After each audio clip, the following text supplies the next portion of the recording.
memperkenalkan diri terlebih dahulu, dimulai dari Kibai. Perkenalkan, nama saya Muhammad Rizky Behaki. Perkenalkan, nama saya Anindita Waktokerti. Perkenalkan, nama saya Kamila Husna. Perkenalkan, nama saya Muhammad Atur Yandi. Perkenalkan, nama saya Rosyam Syarifat. Perkenalkan, nama saya Soliani Febrianti. Perkenalkan, nama saya Alif Mansyah.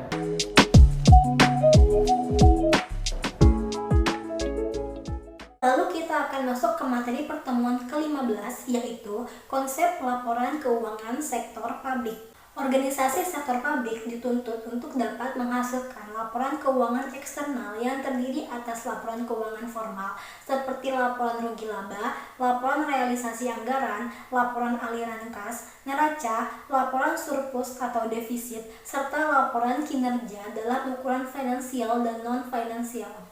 Selanjutnya, saya akan membacakan materi tentang unsur-unsur laporan keuangan.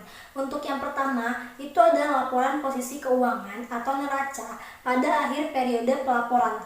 Laporan posisi keuangan atau neraca merupakan penyajian informasi mengenai aset, utang, aset neto, serta informasi lainnya. Komponen laporan posisi keuangan itu mencakup aset dan liabilitas. Untuk aset, itu terdapat kas dan setara kas, piutang dari transaksi pertukaran, aktiva tidak berwujud, aktiva keuangan, investasi, persediaan, pemulihan transaksi non-pertukaran termasuk pajak dan transfer, serta properti publik dan peralatan. Aset diurutkan berdasarkan dari yang paling liquid atau aset yang paling mudah untuk dicairkan. Lalu ada liabilitas. Untuk liabilitas ini terdiri atas utang dagang, pendapatan diterima di muka, utang jangka panjang, dan lainnya. Untuk liabilitas ini diurutkan berdasarkan masa jatuh temponya. Lalu untuk unsur laporan keuangan yang kedua ini ada laporan kinerja keuangan atau laporan surplus defisit. Laporan kinerja keuangan merupakan penyediaan informasi mengenai pengaruh transaksi dengan peristiwa lainnya yang menyebabkan berubahnya jumlah aset neto serta peristiwa-peristiwa yang menggambarkan bagaimana sumber daya digunakan dalam aktivitas organisasi. Untuk kriteria laporan kinerja keuangan ini ada 5. Yang pertama, pendapatan dari aktivitas operasi disajikan sebagai penambah aset bersih kecuali jika penggunaannya dibatasi oleh donatur. Lalu yang kedua, biaya. Dilakukan penyajian setelah dikurangi dengan aset bersih tidak terikat. Lalu yang ketiga, sumbangan. Dilakukan penyajian dengan menambah aset bersih tidak terikat, terikat permanen, atau terikat temporer, tergantung apakah aset tersebut dibatasi atau tidak. Lalu yang keempat, apabila terdapat nilai sumbangan terikat temporer yang pembatasannya sudah tidak berlaku lagi pada periode laporan disusun, maka sumbangannya tersebut disajikan berupa sumbangan tidak terikat. Dan yang kelima, keuntungan serta kerugian yang berasal dari investasi disajikan sebagai penambah atau pengurang aset bersih tidak terikat, kecuali jika penggunaan asetnya dibatasi. Lalu yang selanjutnya adalah laporan perubahan dalam aktiva atau ekuitas neto. Susunan laporan perubahan dalam aktiva atau ekuitas neto berdasarkan surplus atau defisit neto periode terkait, mengakui pendapatan dan biaya secara langsung untuk perubahan aktiva atau ekuitas neto. Laporan ini mencakup 3 hal. Yang pertama, berbagai kontribusi maupun distribusi pemilik. Yang kedua, awal periode yang terdapat akumulasi saldo, surplus, dan defisit, serta melaporkan dan pergerakan di periode berjalan.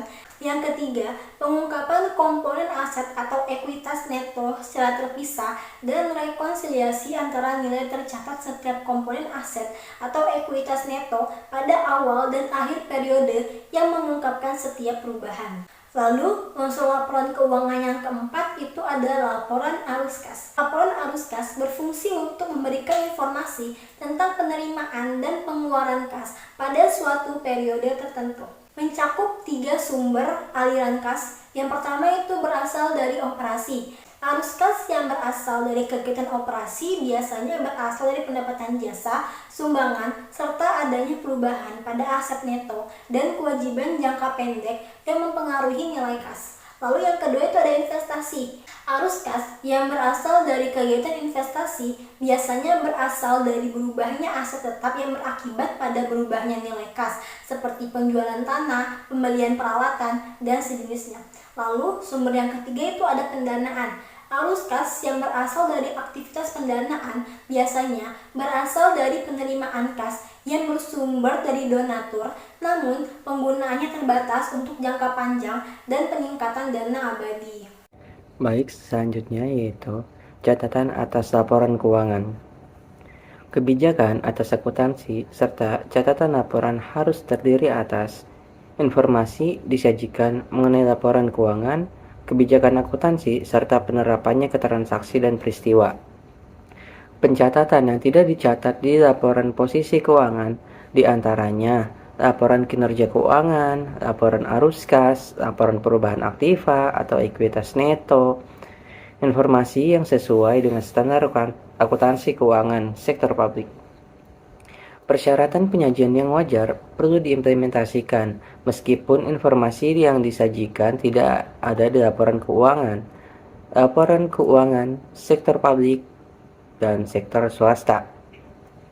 Perbedaan laporan keuangan pemerintahan dengan sektor swasta diantaranya ada jenis, elemennya, tujuan, serta teknik yang digunakan. Laporan Departemen Pemerintah. Yang pertama, kinerja finansial maupun non-finansial. Yang kedua, bentuk tanggung jawab untuk masyarakat dan parlemen. Yang ketiga, melihat ke masa yang akan datang dengan detail. Yang keempat, fokus dengan politik dan finansial. Yang kelima, fokus pada bagian organisasi. Yang keenam, Departemen Keuangan menentukan aturan pelaporan. Yang ketujuh, pemerintahan laporan dilakukan treasure cash accounting. Nah, kalau laporan keuangan swasta, yang pertama, ukuran cenderung dilihat melalui finansial. Yang kedua, pemegang saham dan kreditur merupakan wadah untuk pertanggungjawaban. Yang ketiga, fokus finansial. Yang keempat, auditor independen turut memeriksa laporan keuangan. Yang kelima, fokus menyeluruh terhadap organisasi. Yang keenam, masa yang akan datang kurang diperhatikan. Yang ketujuh, laporan pada dasarnya ditentukan standar akuntansi, undang-undang, pasar modal, dan praktiknya. Selanjutnya, dampak negatif dari laporan keuangan yang buruk. Ya, dampak negatifnya tentunya menurunkan reputasi dalam organisasi di hadapan masyarakat. Yang kedua, membuat khawatir investor yang akan menanamkan modal karena ketidakpastian dan kegagalan investasi. Yang ketiga, mengurangi bantuan pemberi donor. Yang keempat, menghasilkan keputusan yang buruk. Yang kelima, kinerja aktual menjadi tidak dapat dirinci dalam laporan keuangan. Penyaji informasi keuangan yang tidak kredibel akan berpengaruh dalam menghasilkan kebijakan baik itu untuk pihak internal dan eksternal.